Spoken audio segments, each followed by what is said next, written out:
Hello, in this presentation we will perform the closing process in our bookkeeping problem in Excel, keeping in mind how that same information might be input into accounting software such as QuickBooks. If you would like more information about the QuickBooks Pro, take a look at our comprehensive course in the link below.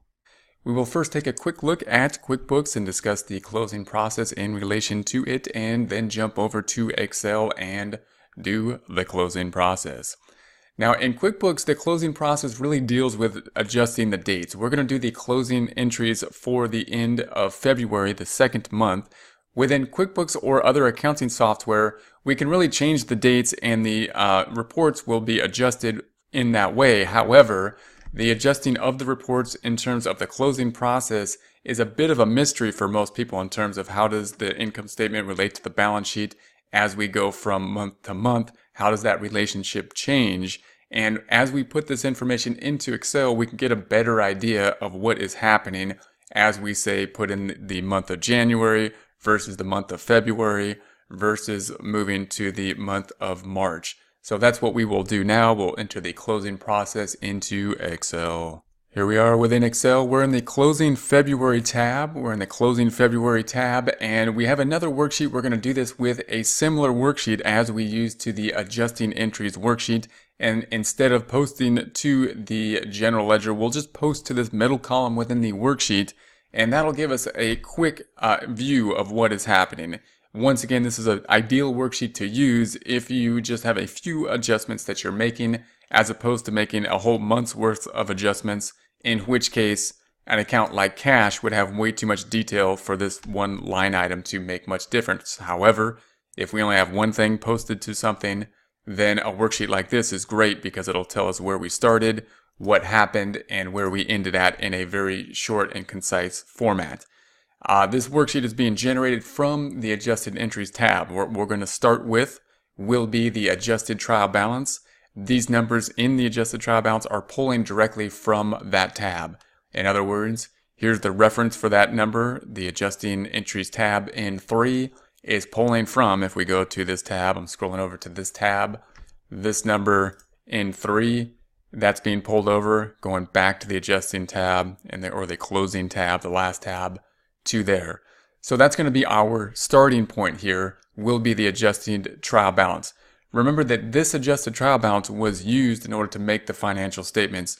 What we're really doing now is the end of the process, but it's kind of like setting up for the next day or the next month, the next time period. Similar to the night shift at a restaurant or something. After all the meals have been served, after all the money has been made, cleaning up the grill and picking everything up, that's really part of the end of the day, but it's in order to prepare for the goal of the next day to make more money in the next day. That's what we're doing here. We're already made the financial statements, we've ended the goal for the month, and now we are preparing for the next activity, the next month worth of information, and that's going to be the closing process.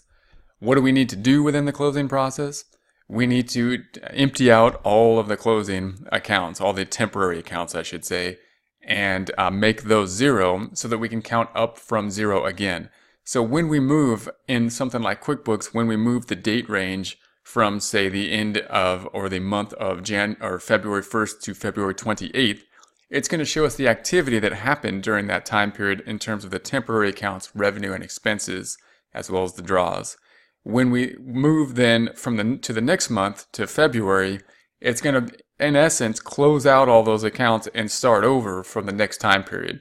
So when we do this in Excel, that's what we have to do. If we want to start in the next time period and start recording data, we need to start at this being 0. And so we're going to close that out and therefore be starting over with 0 as we enter this new data. So in order to do that, we will be able to see the relationship between the balance sheet and the income statement as we do this closing process, and be able to see the idea that all of this blue section is part of the equity portion. So we're going to close out February, and we're going to make all of these accounts 0. And when all those accounts are 0, we will have a post-closing trial balance. Our goal, making all these zeros and making this one number be the number to put us in balance. All accounts up top are going to remain the same. There's going to be no change to the balance sheet accounts in terms of assets and liability accounts. So therefore, when we start entering those journal entries, I'm going to start them down here because this is where we're going to be entering the data. Now we're going to have 4 journal entries. This is typically the way most textbooks will do the closing process, so we'll copy that format. It is possible to do this whole thing with just 1 journal entry, just closing everything out. But the 4-step process makes sense because it allows us to close things out systematically, have smaller journal entries, and be able to check as to whether the process is working before we complete it. The process will be, first we're going to close out the revenue accounts, and we're going to make them 0, closing them out to this new account called the income summary account. So this account just appeared in your screen here. It's going to be a clearing account. It's going to be 0 at the beginning of this process and 0 at the end of this process. We're going to close out the revenue accounts to it. Then the second of the 4 journal entries will be closing out all the expense accounts to the income summary account. The income summary account will then have net income in it, meaning the income summary will have a credit balance of $5,230, the net income, and then we'll close out the income summary account to the owner's equity account, making it go back to 0, increasing the equity account by the amount of net income, as we did on the statement of equity, and then we're going to reduce the draws to 0 and close it out to equity in the last final of 4 journal entries. And as we go through this, note that this is basically mimicking what we're doing in a plus and minus format on the statement of owner's equity, where we have the beginning balance in the capital account. We're closing out net income to it, revenue and expenses, increase in the capital account, and then we're decreasing the capital account by the draws to get to the ending number 149,210. This ending number 149,210 is what the post-closing equity account will be. That's what this number will be. All others will be 0. So let's go through this process now. We're going to first close out the income accounts. We've got 3 of them here, and I'm going to include this one too and close this out with the income accounts. It's an other income, that's why it's on the bottom, but it's still an income account. So we'll close these out. So this has a credit balance in it. We need to do the opposite thing to it and therefore debit it. So I'm going to copy this. And I'm going to put it down here. I'm in A17. I'm going to do it as of the end of the month, 2/28. And we'll paste this in B17, right click and paste 1, 2, 3. We'll put the amount here. I'm going to hard code the amount as 2500. If you use formulas, it is possible to use formulas to this amount, but if you use formulas to this account over here, you could end up with circle references. So this is one area where it might be best just to stay away from the formula so you don't pick up the wrong number and end up with this it'll give you an error once we start to post this. So we're gonna say that is that, and then we've got the rent music equipment. I'm gonna copy that. That's a credit. We're gonna do the opposite thing to it, which is a debit. So I'm gonna put that over here, right click and paste 1, 2, 3. And we will put the amount of 4,500 as a debit. The service here, that's a credit. We're going to debit it, so I'm going to copy the service, right-click and copy. We'll put that here. This is going to be a longer journal entry, of course, by the way. We're going to have multiple debits and credits within it rather than just 2 accounts. Right-click and paste 1, 2, 3. The amount's going to be for that 9,300. And then we have the interest income down here. It's also an income account, so we will include that here this time. So I'm going to copy the interest income, put that in the next in our journal entry, and the amount's going to be for 250. So this should close out once we post these. It should make all of these 0 in our post-closing trial balance. We're going to put the other side of it then. The debits need to equal the credits. We're going to put the other side to the income summary. So the credit, we're just going to sum those up, put them in this new account, this clearing account, which we call income summary. So we'll copy the income summary. I'm going to put that in B21, right click and paste 1, 2, 3. And then I'm going to go into the outer column. We're just going to add these up. If I took this, this, and this and added them, they're at 16,550. We're going to use the negative sum formula. I'm going to put, instead of equals, we'll select negative and then SUM, double click the sum. And I like to highlight the whole square here, sort of the rectangle, from here to here. So from C17 to D20. and enter. So there we have that. If I highlight the whole thing now from here to here, it should equal 0. Or in other words, if I highlight this item, it's 16,550, which adds up to this 16,550 there. Let's post this out and see if it does what we expect it to do. What do we expect it to do? We expect it to make these three accounts 0, and we expect the income summary, as well as this account down here, and we expect the income summary to increase by the amount of the revenue in the credit direction. Let's see. We are in M22. We're going to select equal and point to that 2,500. Once we select equal, enter, it should bring this balance down to 0. We're now in M23. We're going to do the same thing, except we're going to say equal and point to the 4,500. And that should bring this credit balance down to 0. We are now in M24. We're going to say equals and point to that service, which is the 9,003. And once we select enter, it will change the 9,003 to 0. And then we're going to scroll down to this item in M36. We will select equals, scroll up just a bit, and pick up that 250. Let's do that now. We're down here in M36. We're selecting equals, scrolling up just a bit, and pointing to that 250, and enter. Brings the balance down to 0. Then we're going to go to the income summary in M21 and pick up that 16,550. So we are in M21 equals this 16,550 and enter. There we have it. There's our first journal entry of the 4-step process. Notice that this is happening. We're posting these all as of the end of the month here, but remember that we already made the financial statements and we're really preparing for the next month. And obviously as we do this, it's going to be sometime far after February when we do this, because we had to do the adjusting process, we had to do the bank reconciliations, which means that we needed to get the bank statements. We had to make the financial statements. So by the time we actually process the closing process, although we are recording it as of the end of the month, the end of the time period, in this case, February 28th, it is sometime later than that at the point that we would be conducting a closing type process. Just want to point that out. All right, so now we've got net income here, and now we're going to close out all of the expenses. So all of these expenses need to be closed out to 0. And the difference needs to go into the income summary, which will result in income summary equaling net income if everything is done properly, which we hope it will be done properly. So this is going to be 228, next journal entry. And I'm just going to go through these income accounts, starting with cost of goods sold. It has a debit. We need to do the opposite thing to it and credit it to make it go down. So I'm going to copy cost of goods sold. I'm going to put it on the bottom, so I'm going to skip a line. So we are in cell D24, right click and paste 123. I'm going to put that in D24 and put a credit, a negative 2,000, just matching the amount that's in there. Then we're going to do the same for the bank service charges. It has a debit. It needs to go down to 0. We'll do the opposite thing to it. Credit it $20, right clicking the bank service charge, pasting it in B25, right click and paste 123.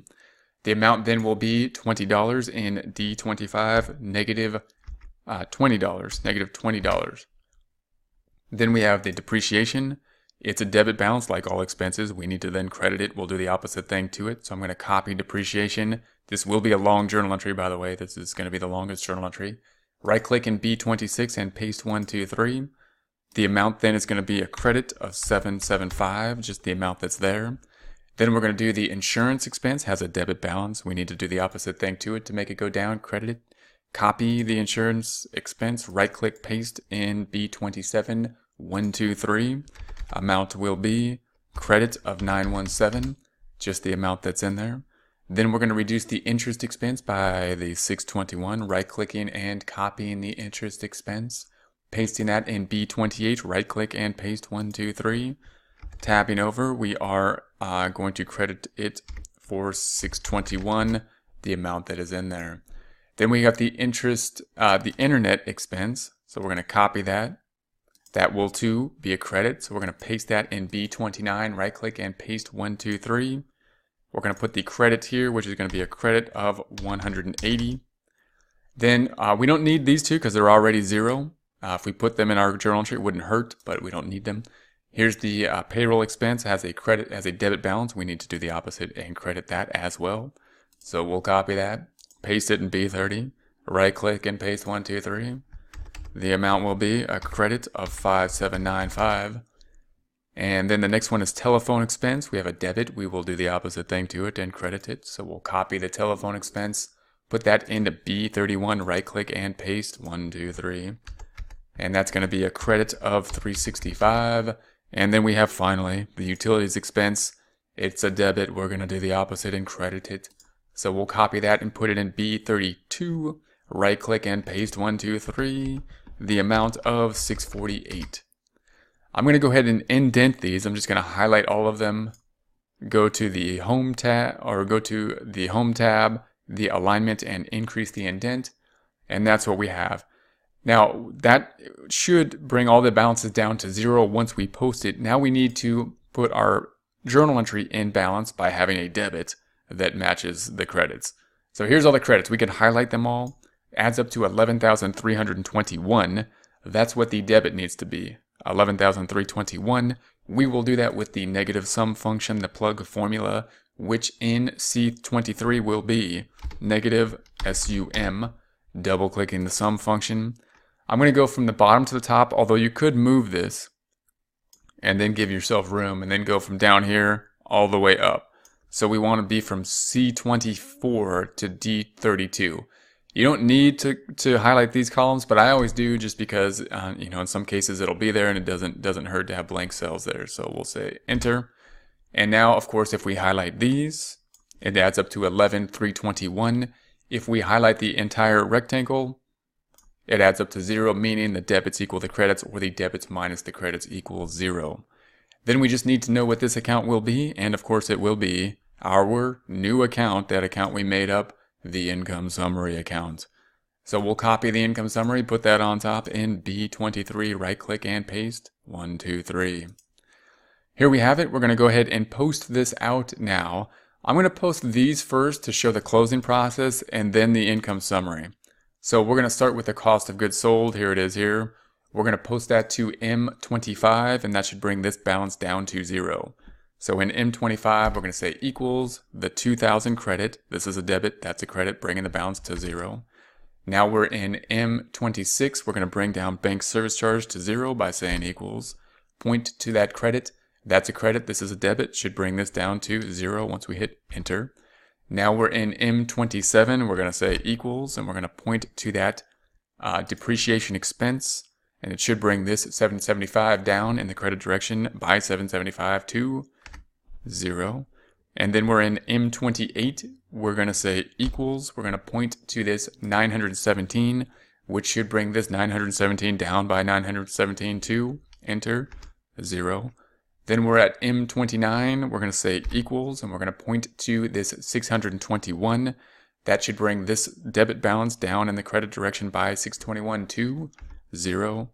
Then we're in M30, we're going to say equals, and we're going to point to this internet expense, this 180, bringing that debit balance in the credit direction down to 0. Then we are in M33, we're going to select equals, and we will point to this 5,795, bringing this balance down to 0. Then we're in M34, we're going to select equals and point to this 365, bringing this debit balance down to 0. And we are finally on the utilities in M35, selecting equals, pointing to this 648, bringing the balance down to 0. Now we are out of balance by the 11,321, the amount of the income summary, which we need to report here. Now there's already something in it, so we're going to double click on this, go to the end of it, and then say plus, and point to that 11,321, the debit. So it should read equals D21 plus C23, and enter. Now once we've done that, we've achieved the goal of having all income statement accounts, the income and expense accounts 0. We did that with 2 journal entries, of course. One was to close out the income accounts. The second was to close out the expense accounts. We closed both of them out to income summary. Once we close out income and expense to the income summary now has net income in it. So that 5,229 should equal net income. It's off by $1. That's going to be rounding. We'll be okay with that. So this number now is our net income. And that's really why we do it. So we can check this. We can say, are all these 0? They're all 0. And notice if it has a little bracket around, it's probably a rounding. That's where our rounding is off by 1.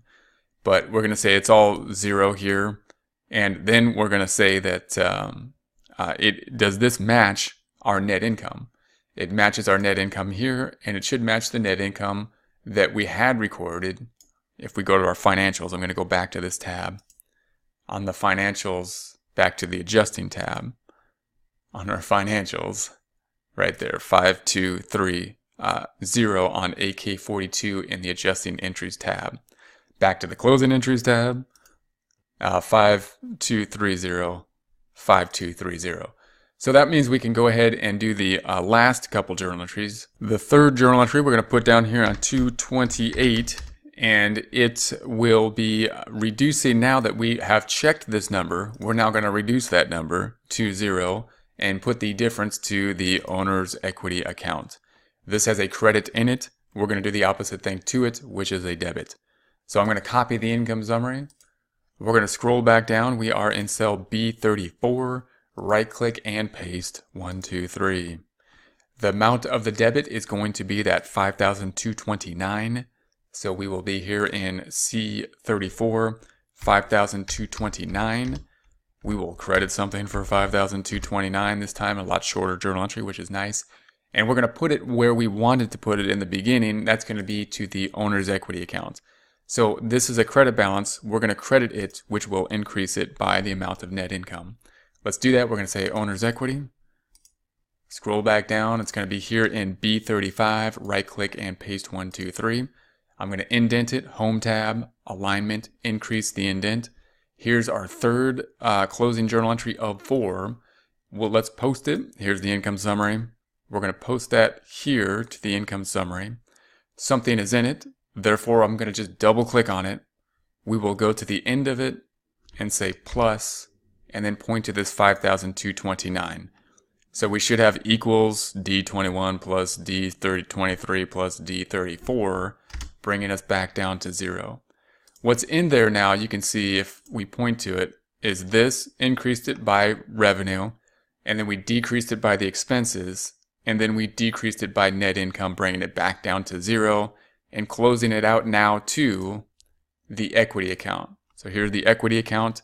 We're going to post this credit to it, bringing the balance up. So we're in M20 equals posting this cell D35. Once we do that, it's going to increase the equity from 144.80 by 5,225 to 149,309. Note that this is going to be, in essence, the same process as the equity section of the financial statement, where this is our beginning balance, then it went up by net income. Now we're going to have to close it by the amount of draws. If I go back to the adjusting entry tab, and scroll down to the statement of owner's equity, beginning balance plus net income from the income statement, now we're going to have to reduce the draws. Back to the closing tab. Next step, last step, fourth step of the 4-step process is going to be on 228 as well as all closing entries. We're going to close out the draws account, the only account that's temporary that also needs to be closed out. It's not going to be a balance sheet account, but it's not an income statement account either. It's kind of in that equity account section. It's on the statement of equity. And we're going to reduce this. This has a debit balance. Therefore, we need to do the opposite, which is a credit. So I'm going to copy the draws. We're going to scroll back down. It's going to be on the bottom. So I'm going to put it in cell B38. Right click and paste 1, 2, 3. Going to go to the home tab, alignment, and increase the indent. Then in cell D38, we'll put negative 100. Then we're going to debit something for that negative 100. So we're going to put the debit of 100. And that account then, if we scroll back up to the account, is going to be the equity account. Note that the equity account has a credit balance. We're going to make it go down by doing the opposite thing to it, which is a debit, representing the fact that the draws are decreasing the amount owed to the owner or decreasing the net assets minus liabilities. Copying the equity, Scrolling back down, we are in B37, right click and paste 1, 2, 3. There's our final fourth journal entry of 4 in the closing process. Let's post it. Here's the owner's equity. We're going to scroll up. Here's owner's equity. We want to be in M20. Something is in it already, so we will double click on it, go to the end of it, say plus, and then we're going to scroll down just a bit and pick up that $100 in C37 and enter. So if we go back up and double click on it, it should say equals D35 plus C37, and that'll give us our ending balance. In other words, it's picking up these two amounts here, this 5,229 and then the 100. Now we'll post the second half, which is going to be here. In the draws, we are in M19, selecting equals, scrolling down just a bit, and pointing to that 100 and enter, and that'll bring the draws down. So that's the completion of the closing process. You can see what ends up happening here is, of course, all the temporary accounts, including all the income statement accounts, revenue and expenses, now 0. That prepares us for them to go forward, meaning as of March 1st now, we will have 0 balances in all the temporary accounts and can now count up and see how much revenue we are generating starting from 0 on day 1 of March 1st, going through the end of March. That's the same for the revenue, the expenses, and it's also the same for draws, which isn't an income statement account but still temporary, measuring the amount that's being drawn out in a particular time frame, period, beginning to end, month, for the owners. If we looked at the financial statements and created the financial statements from a post-closing trial balance, then it would still be in balance, just like the we're still in balance here, so we can still make financial statements from them. But of course, and it'll show the correct balance sheet, the exact same balance sheet, in fact, will be shown. However, it doesn't show any income statement, no data, and it shows no statement of equity except for the beginning balance, which also is the ending balance with no activity. Why can it do that? How are we still in balance after we've closed out all of this information, made all this 0? Because in essence, we made all this one number. We took all of this information, we took all of this information, we scrunched it down to one number and just put it there. So now we're just saying that is equity as of a point in time, as of the end of March, as of the beginning of as of the end of February, as of the beginning of March, and that's all that we're representing. We're not representing any time frame. We're not representing what the activity was through the month of February. That's what showed on the balance sheet, so that number's still the same on the balance sheet because the balance sheet is as of a point in time, and we have no income statement or statement of equity because we closed it out in preparation to the next month. So this really is saying the income statement is now just a point in time. It just represents one day or the end of the time period, one point in time as of the end of February, or the one day as of the beginning of March where nothing has yet happened, and therefore we have nothing on the revenue or expense accounts.